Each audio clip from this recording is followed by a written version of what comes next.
শুধুমাত্র সন্ন্যাস গ্রহণ করলে সিদ্ধি বা মুক্তি লাভ করা যায় না। সন্ন্যাস মানে শুধুমাত্র সংসার ত্যাগ করা নয়, আসলে মানব জীবনে প্রকৃত মুক্তি লাভের জন্য নিষ্কাম কর্মের পথেই চলতে হবে।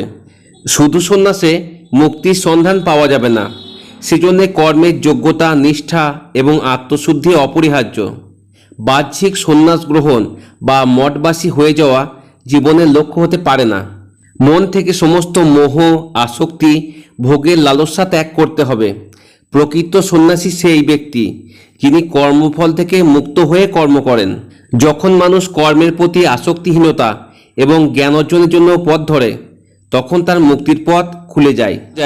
বাহ্যিক সন্ন্যাস যতটা গুরুত্বপূর্ণ, তার চেয়েও বেশি গুরুত্বপূর্ণ আধ্যাত্মিক জাগরণ, আত্মজ্ঞান এবং নিষ্কাম কর্ম।